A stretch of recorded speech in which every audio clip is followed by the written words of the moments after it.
Alors, on est dans un autre épisode des échanges entrepreneurs. Aujourd'hui, j'ai la chance de recevoir Christian Tremblay, qui est expert en chaîne d'approvisionnement. Puis, on va parler, dans le fond, de réduction de coûts pour faire en sorte que notre produit, au bout de la ligne, va finir par nous coûter beaucoup moins cher. Fait que j'aime ça présenter mes invités pour commencer. Alors, Christian, bonjour, bienvenue. Merci, Christelle. Bonjour à toi également. Merci. Est-ce que j'aimerais ça que tu nous expliques un petit peu ce que tu fais puis ce que tu fais auprès de des PME également? Oui, exactement.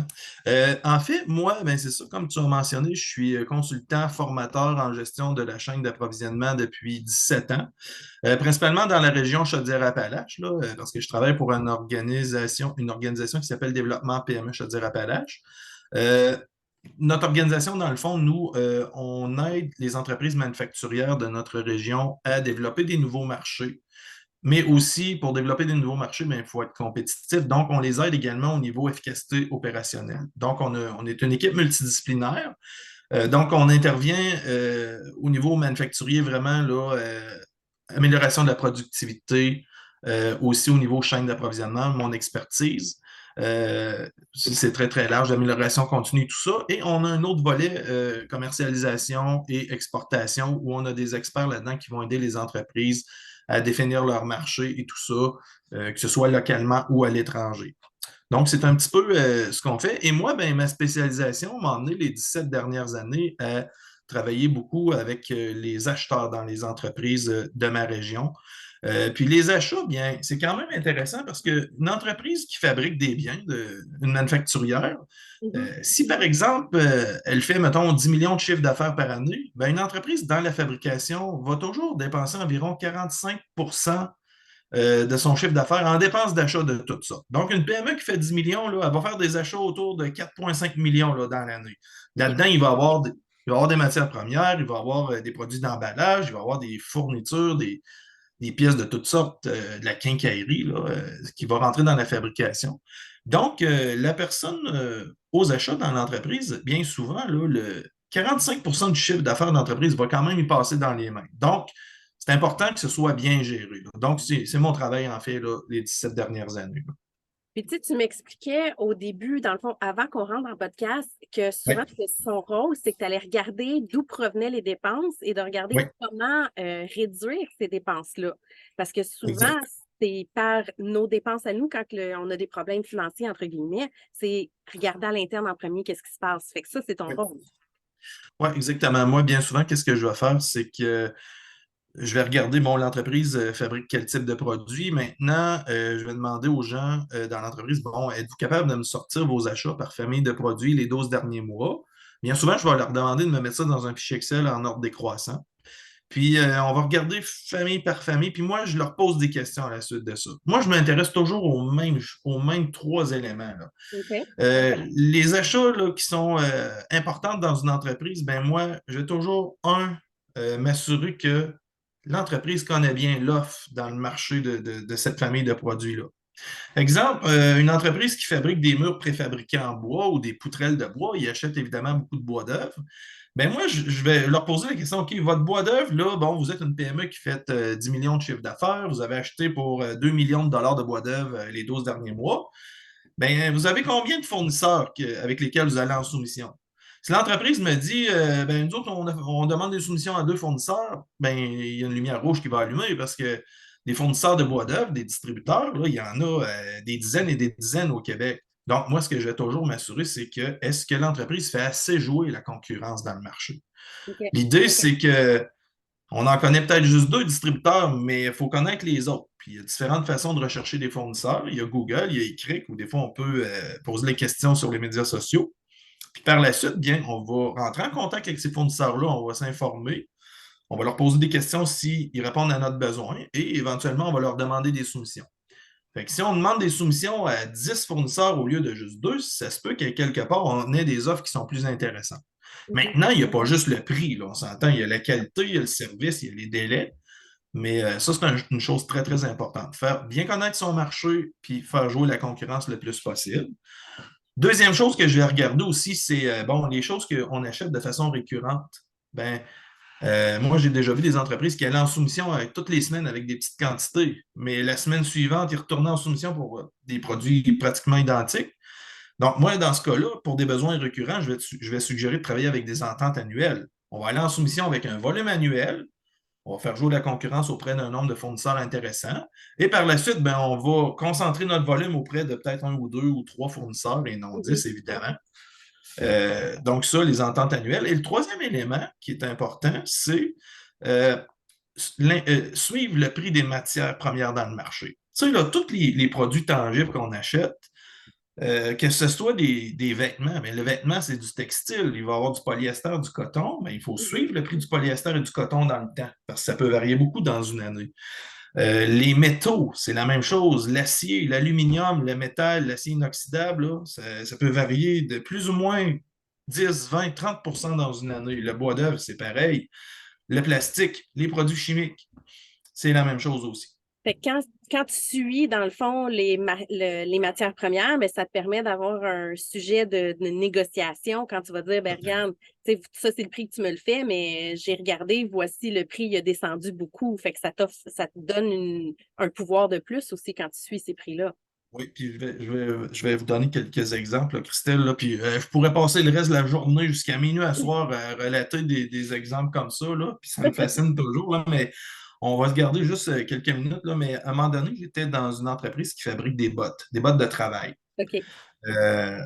près de ma région et de l'Estrie. Puis, j'étais avec la personne aux achats dans l'entreprise. Donc, évidemment, moi, je leur avais demandé c'était quoi leurs achats par famille de produits les 12 derniers mois qu'ils avaient acheté. Bon, dans le top des dépenses, évidemment, il y avait le cuir, mais ça, le cuir, là, c'était bien fait. Deuxième élément de dépense en importance dans cette entreprise-là, c'était le caoutchouc, les semelles. Les semelles des bottes, c'est fait en caoutchouc. Donc, moi, je suis abonné à un site qui me permet de suivre le prix des matières premières là, tous les mois, là, partout sur la planète, Europe, Asie, puis Amérique du Nord. C'est un site qui coûte quelques milliers de dollars, mais pour les acheteurs, pour les entreprises, là, c'est vraiment pas cher parce qu'on peut le rentabiliser plusieurs fois là, en peu de temps. Donc, moi, à ce moment-là, j'avais posé la question à la personne aux achats là-bas. J'ai dit, est-ce que tu suis le prix du caoutchouc dans le temps? Il dit non. Bon, en fait, il ne savait pas de quoi je parlais, là. Ben, j'ai dit, c'est important de suivre ça parce que les prix varient beaucoup dans une période. Fait que là, le gars me dit, ben, il dit non, mais du coup, Christin, dis-moi, il dit, ça a l'air de bien aller parce qu'il dit, moi, je suis ici depuis 2 ans, puis le prix n'a jamais monté en 2 ans. Là, moi, j'ai une lumière qui s'est allumée dans ma tête. Je suis allé OK. sur mon site. J'ai regardé le caoutchouc des 24 derniers mois. Puis les 9 derniers mois, là, le prix du caoutchouc avait baissé de 30. C'est énorme. Ouais. Fait que là, j'ai dit au gars, j'ai dit, t'en achètes pour combien de caoutchouc dans une année, toi? Ben, il dit, moi, il dit, on en achète pour 1 million de dollars. Ben là, j'avais le graphique en avant de moi, puis j'y ai montré. Là, j'ai dit, les 9 derniers mois, là, j'ai dit, je pense que vous avez payé peut-être 150 000 ou 200 000 dollars de trop. J'ai dit, toi, ton fournisseur, il te vend exactement le même prix qu'il y a 9 mois, 12 mois, 24 mois, là. Mais depuis 9 mois, c'est là que le prix s'est mis à baisser, là. Mais là, toi, j'ai dit, il ne te l'a pas baissé le prix, tu ne l'as pas challengé. Toi, au moment où est-ce que tu aurais vu que le prix du caoutchouc se mettait à baisser, il aurait fallu que tu prennes le téléphone, que tu appelles ton fournisseur, puis que tu lui dises, hey, là, le caoutchouc baisse, là, il faut que tu me baisses. Fait qu'il dit, ouais. Fait qu'il dit, imprime-moi ce graphique-là, s'il te plaît, là. Fait que là, j'ai dit, là, tu vas pouvoir le challenger avec ça, là. Fait que le gars, il dit, ouais, évidemment, mais il dit, d'un autre côté, il dit, c'est un fournisseur qui est indépendant, ça. Il dit, je suis pas sûr qu'il va. Ouais, mais là, j'ai dit, t'en achètes pour 1 million de dollars par année. J'ai dit, ton fournisseur, là, à moins que ce soit une multinationale, là, qui soit bien indépendant, mais tu sais, j'ai dit, est-ce que c'est un gros fournisseur? Est-ce que tu sais, as-tu une idée de son chiffre d'affaires, la taille de son usine, le nombre d'employés? Il dit non. OK. Bon, j'ai dit, il est où? Ben, il dit, il est en Ontario. OK. Bon, j'ai dit, c'est un début, là. J'ai dit, c'est sûr que si tu achètes 1 million puis il fait 100 millions, 500 millions de chiffre d'affaires, ben, je pourrais comprendre qu'il est indépendant, mais. Fait que là, il n'y avait aucune espèce d'idée. Ben, j'ai dit, écoute, moi, j'ai dit, on va prendre un raccourci, là. J'ai dit, on va aller sur Google Maps. OK. J'ai dit, je dis, on va aller voir la taille de l'usine. Moi, avec mon expérience, je suis capable de guesser si c'est un fournisseur qui fait 5 millions, 25 millions ou 100 millions de chiffre d'affaires ou 1 milliard. Tu sais. Mhm. Donc, il dit, écoute, je ne me rappelle pas de l'adresse, mais il dit, dans notre système informatique, j'aurais juste allé dans un bon de commande, puis je le verrai. Ah, j'ai dit, non, tu n'as pas besoin. J'ai dit, donne-moi le nom du fournisseur, je vais le taper dans Google Maps. Donc, je tape ça dans Google Maps, bang, ça me sort une adresse en Ontario, entre Kingston et Toronto. Puis, dans ce coin-là. Puis, avec l'image satellite, ben, j'ai dit au gars, j'ai dit, tu vois, avec l'échelle, là, c'est une usine d'à peu près 40 000 pieds carrés. J'ai dit, une entreprise de cette taille-là, généralement, va faire peut-être plus ou moins 10 millions de chiffres d'affaires. Puis là, après ça, ben, avec l'option Street View, on peut mettre le petit bonhomme dans la rue. Oui. En mettant le petit bonhomme dans la rue, ben, le Google Car avait passé dans la semaine parce qu'il y avait à peu près 12 autos là, dans le cours de l'usine. Bon, fait que j'ai dit à peu près 12 employés dans cette entreprise-là. Il y en a peut-être qui ne sont pas là aujourd'hui, d'autres qui ont covoituré, là, mais au pire 10-15 employés. J'ai dit une entreprise comme ça, là, ça fait maximum 10 millions de chiffre d'affaires. J'ai dit, toi, si tu me dis que tu achètes 1 million, ça s'appelle l'importance relative. C'est quoi ton importance relative chez le fournisseur? Ben, c'est tu achètes 1 million, il fait à peu près 10 millions. Donc, tu es presque 10% de son chiffre d'affaires. Là, j'ai dit, tu as une importance relative très élevée chez ton fournisseur. J'ai dit, si tu l'appelles puis tu le challenges, là, il ne te flushera pas parce qu'il a besoin de toi. Tu as un volume trop important. Fait que Mm. ça, ben, il n'était pas conscient de ça. Fait que j'y avais appris cette notion-là. Puis c'est ça. L'importance dans tout ça, au final, c'était vraiment d'être au courant que le prix du caoutchouc avait baissé, là. Parce que Fait que s'il ça, connaît cette donnée-là, il est capable de faire réduire sa facture. Puis sur 1 million, ben, comme tu disais, c'est 150, 200 000 d'économie pour une business, c'est immense. oui, puis là, ben, ça fait 10 ans cette intervention-là. Tu sais, je veux dire, une fois que je leur ai enseigné ça, cette entreprise-là a répété ça depuis 10 ans. Là. Ils ont peut-être sauvé 1 million là, en 10 ans. Hypothèse, là, mais tu sais, c'est ça. Là. C'est quand même ça pareil. Fait que c'est vrai que si tu n'es pas à l'affût de tes coûts puis de tes Ouais, costs, dans le fond, c'est là ouais. que tu te fais avoir, entre guillemets, là. Je vais relater un autre exemple bien important, Christelle. Là. J'ai vécu ça fin février avec une entreprise dans ma région, ici, là, dans le coin de Thetford Mines. C'était une entreprise, là, c'est une PME qui fait, je dirais, autour de 25 millions de chiffre d'affaires par année.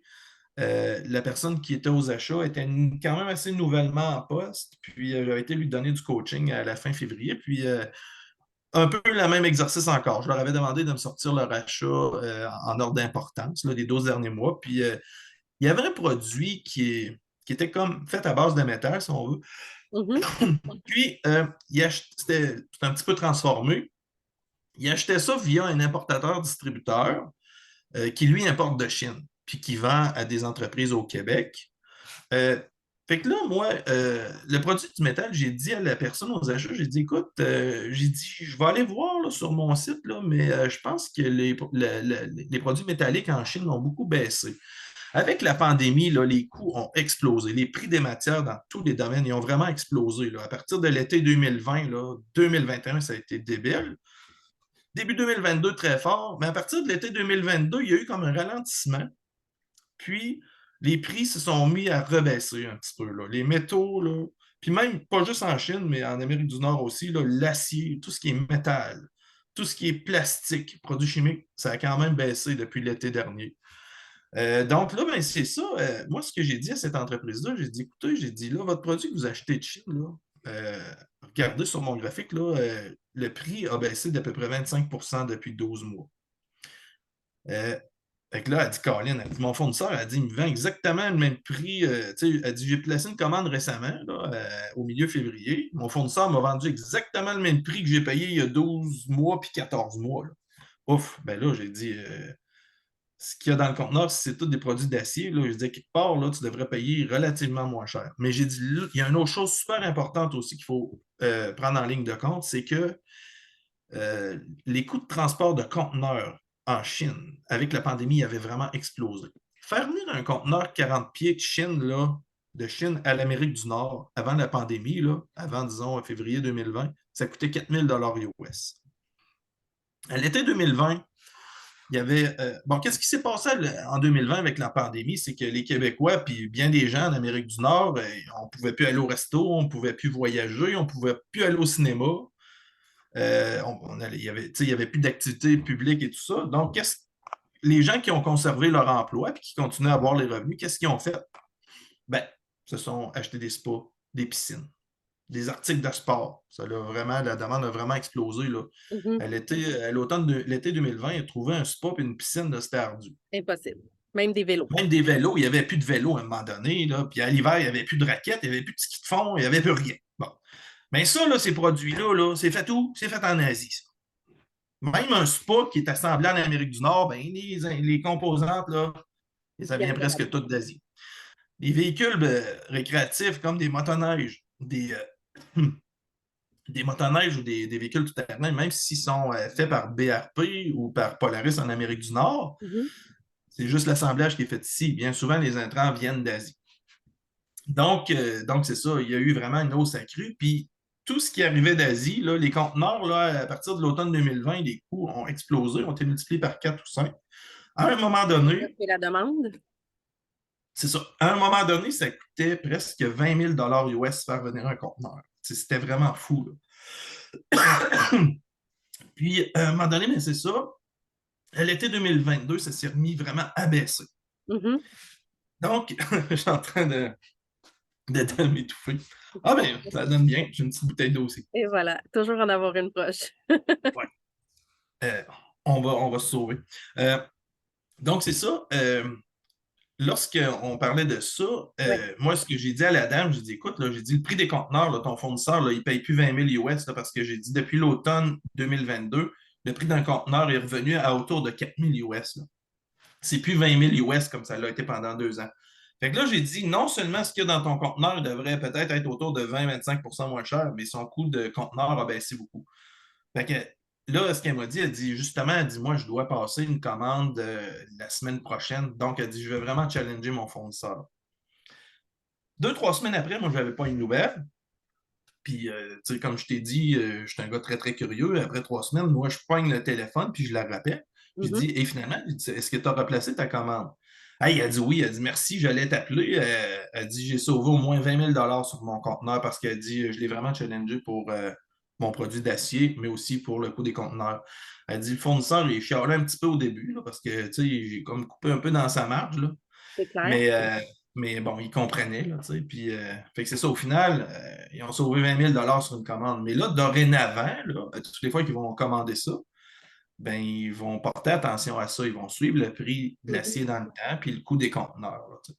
Fait qu'il y a beaucoup de choses là, à penser au niveau achat. Puis la plupart des gens qui sont acheteurs dans les entreprises, je te dirais que 50 n'ont pas nécessairement de formation là-dedans.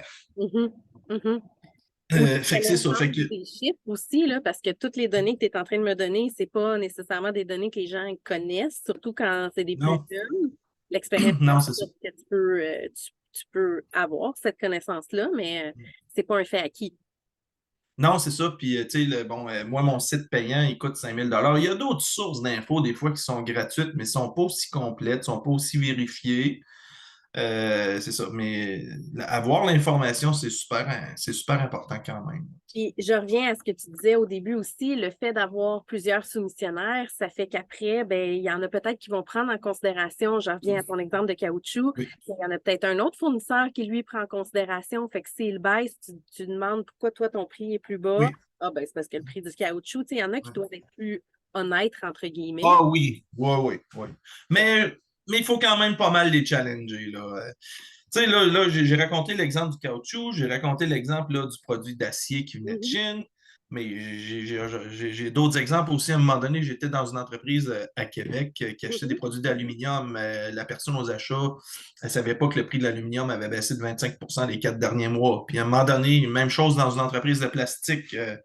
La matière première plastique avait baissé beaucoup, la personne ne le savait pas. Fait que ça, c'est vraiment important. Puis moi, quand j'ai étudié là-dedans à l'université il y a 20 quelques années, j'avais fait un cours de gestion stratégique des achats, mais OK. ces choses-là, je n'avais pas appris ça à l'université dans le temps.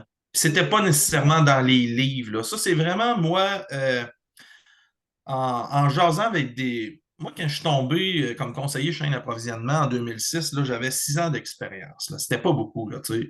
Même à un moment donné, quand ils m'ont donné la job, je me suis dit, parce que moi, je suis bon vendeur, je m'étais bien vendu, puis ah, c'est beau, t'as la job. Ouais. Je suis sorti de là, je me suis dit, hostie, j'ai dit, je suis dans la merde. J'ai dit, je connais pas ça tant que ça, tu sais. Je connais ça un peu, mais pas tant que ça non plus, tu sais. Ouais.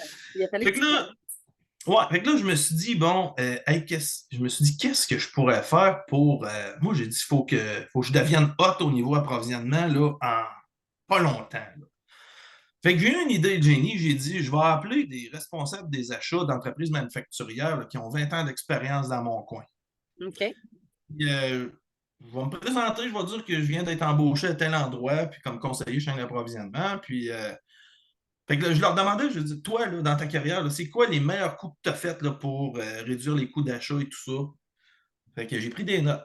Puis j'ai parlé à une dizaine comme ça, puis à un moment donné, il y avait beaucoup de choses qui s'entrecoupaient. Fait que là, je me suis dit, oups, là, j'ai quelque chose d'intéressant. C'est clair. Fait que j'ai commencé à expérimenter avec ces astuces-là dans des plus petites entreprises. J'ai fait un petit peu comme copier-coller. Puis ça a marché, ça marchait vraiment. Là. Il y avait vraiment beaucoup d'argent à sauver. Fait qu'à un moment donné, ben, je suis devenu hot dans le domaine à cause de ça. Là. C'est Si vrai. on veut. Là. Ben, on a tous des mentors à quelque part, hein? Ouais. Puis par la suite, ben, vu que je suis vraiment quelqu'un qui n'est pas gêné, j'avais contacté des anciens profs à l'université dans le temps. J'ai dit, hey, moi, j'ai dit, j'aimerais ça aller faire des présentations aux étudiants, parler de tel élément qu'on n'apprend pas beaucoup. OK. Fait que ça a commencé comme ça. Puis là, ben, après ça, dans les cégeps. Puis depuis plusieurs années, ben, je fais des Wow. conférences dans les cégeps et les universités dans l'Est du Québec, là, la région de Québec, la Beauce, Lac-Saint-Jean. Je vais parler de ces stratégies d'achat-là. Là. OK. Fait Puis, que, fait que ben, c'est vraiment le fun. Tu as vraiment un beau parcours par rapport à ça, là. Fait que tu l'as gagné, là, ton oui, oui, oui, visibilité, évidemment. ton expertise que tu as aujourd'hui. Ouais. En même temps, ben, par la suite, moi, en 2008, j'ai mis en place un cercle d'échange pour professionnels des achats. C'est Puis bien. ça va être ma 16e édition cet automne. OK. Dans ce cercle d'échange-là, c'est des acheteurs ou des responsables, directeurs achats de différentes entreprises manufacturières de ma région. J'ai des entreprises qui ont 40 employés, j'en ai qui en ont 200, d'autres qui en ont 500.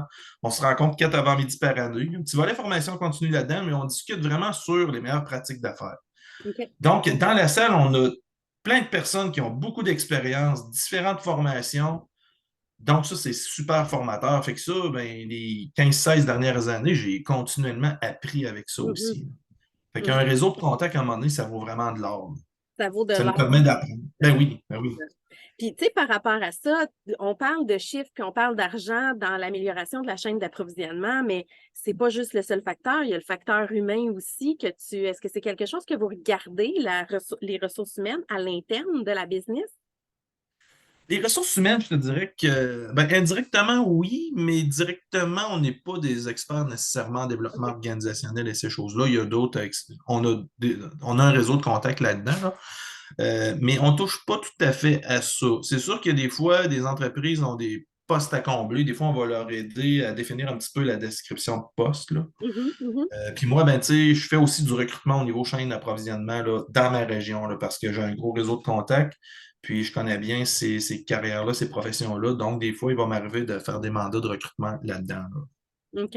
Et avec ça, avec tout ce qui se passe aujourd'hui, il y a aussi de la pénurie de la main-d'œuvre Ouais. qui est de plus en plus difficile. Fait que même autant au niveau manufacturier qu'en dehors, là, on s'entend. Ouais, tous les domaines, oui. Ouais, mais ça aussi, ça doit avoir un impact sur le Oui. coût du matériel, le coût de ton produit à la fin quand il te manque de monde puis que tu es obligé de payer plus cher pour les. Ah ben oui, définitivement. Définitivement, ça crée une rareté aussi. Une autre chose aussi qui est intéressante, moi, quand je suis arrivé en poste ici en 2006, Mhm, à cette époque-là, en 2006, là, il y avait un exode vers l'Asie. Là. Les entreprises, là, ils allaient tous essayer de se trouver des fournisseurs en Asie pour des OK, intrants de toutes sortes, des assemblages. Puis même moi, j'avais eu l'occasion d'aller en Chine 2 fois à ce moment-là.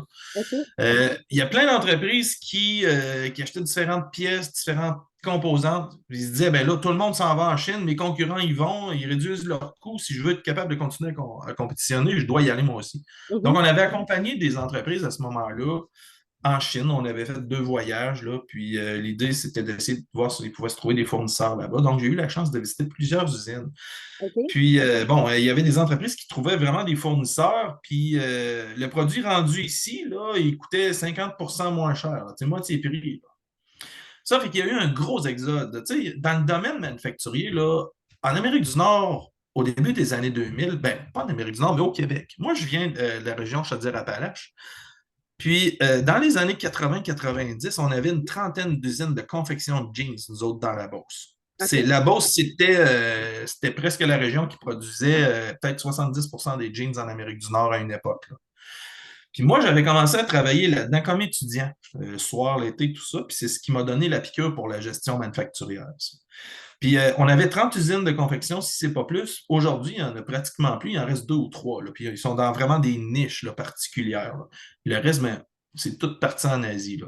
Donc, au début des années 2000, beaucoup d'entreprises se sont tournées vers là-bas. Là, aujourd'hui, la Chine, on se rend compte que bon, les coûts ont augmenté beaucoup, là. Dans les usines, là, les gens gagnaient l'équivalent de 50 cents, 75 cents de l'heure en 2005, là. Mais là, aujourd'hui, ça a été multiplié par 4, 5, 6, là. Donc, il y a encore des entreprises qui s'approvisionnent en Asie, mais l'avantage économique est moins là. Puis là, avec la pandémie, on a vu les délais qui ont explosé. Il y a eu des backorders dans plein de choses. Donc, il y a des entreprises qui se sont dit, oups, là, il y a des limites à l'approvisionnement dans les low-cost countries. Là, on va essayer de revenir plus localement en Amérique du Nord. Par contre, moi, j'ai un gros client dans le coin ici je pense qu'ils importent peut-être 1000 conteneurs de Chine par année encore. OK. Mais là, ce qu'ils m'ont dit, on aimerait ça ramener certains éléments là, qu'on importe, le ramener localement. Puis les 2, 3 dernières années, on a recontacté d'anciens fournisseurs au Canada ou en Amérique du Nord. Par contre, ils nous disent, hey, oublie ça, je ne suis pas capable de te produire 300 conteneurs par année. Je peux t'en produire 30, mais pas 300. Parce que les usines en Amérique du Nord, ils manquent de main-d'œuvre. Ils sont pratiquement à côté. Là. Ils ont des commandes. Puis le manque de main-d'œuvre fait qu'ils sont limités dans la capacité de production. Donc, j'ai des entreprises, moi, qui sont obligées de continuer à importer d'Asie, qui aimeraient ça rapatrier ça ici, mais ils ne peuvent pas à cause on manque trop de main-d'œuvre. C'est sûr que l'automatisation, la robotisation, le virage 4.0, ça aide beaucoup d'entreprises là, dans ma région, mais partout au Québec, à améliorer la productivité. Mhm. Mais je jasais avec un président d'entreprise de ma région il y a quelques mois, puis il me disait, Christian, il dit, nous autres, on automatise là, au maximum depuis des années. Par contre, il y a une limite. J'ai encore besoin de techniciens spécialisés pour ces robots-là. Là, puis on en manque au Québec. Là. Il dit, je suis obligé d'en faire venir de Tunisie puis de Maroc, là, du Ben, Maroc. c'est ça, tu as besoin de quelqu'un qui vérifie, tu as besoin quand même, la main-d'œuvre, elle a besoin d'être présente à C'est effectuer ça. le produit parce que c'est plus fait à la main, mais quand Mm. même. Puis il y a des choses, des fois, que des plus petites commandes, des plus petits lots de fabrication que ça ne vaut pas la peine d'avoir des robots ou des machines automatisées, mais il faut continuer un petit peu à les faire à la main. Là. Donc, OK. c'est ça. Il y a quand même des très, très gros défis. Puis la pénurie de main-d'œuvre, là, on est juste à la pointe de l'iceberg parce que je voyais un rapport de Statistique Canada récemment. En ce moment, au Québec, il y a 250 000 postes à combler dans tout secteur confondu. OK. En 2030, dans 7 ans, c'est pas loin, là, dans 7 ans, il va avoir 54 ans dans 7 ans. Mais en tout cas, pas drôle, mais C'est dans le... dans 7 ans, là, il va avoir 1,4 million de postes à combler au Québec.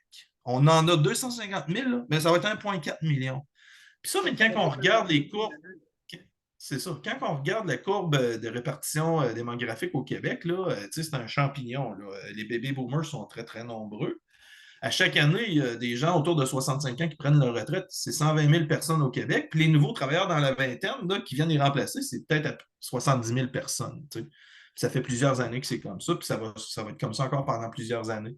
Donc, c'est déjà un cauchemar pour beaucoup d'entrepreneurs, mais malheureusement, ça ne s'améliorera pas dans les 5, 6, 7 ans, 10 ans à venir. Là, Et il y a de plus malheureusement. en plus de postes différents et spécialisés qui sont créés. Tu sais, je redonne ton exemple de la robotique, mais c'est pas le gars qui avait pas besoin d'éducation, qui pouvait être sur une chaîne de montage. Là, c'est quelqu'un qui a besoin d'une formation Ça prend de spécifique. la formation.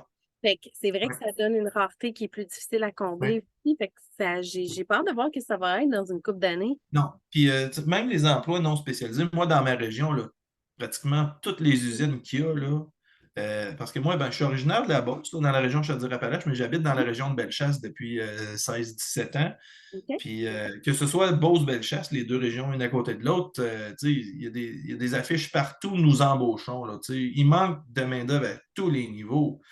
Mhm. Il manque de main-d'œuvre dans les commerces, dans les entreprises manufacturières, même pour des emplois de journaliers, mais il en manque pour du personnel spécialisé. Moi, au niveau approvisionnement, là, des spécialistes au niveau achat et logistique transport, il y a des cégeps qui donnent ces formations-là dans mon coin, mais depuis quelques années, là, il manque d'étudiants pour partir les cohortes. OK. Donc, il n'y a plus de finissants des fois, là, depuis 2, 3 ans, là, au niveau approvisionnement et logistique.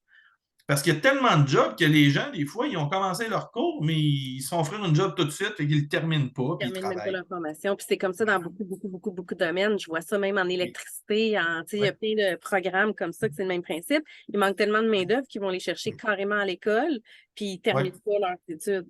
Non, c'est ça. Puis l'autre chose aussi, l'autre phénomène, c'est que ce qui se passe aussi, c'est qu'il y a beaucoup de jeunes cadres qui se ramassent dans les postes de direction. Là, ils sont sortis de l'école il y a 4 ans, puis ils sont rendus directeurs achats.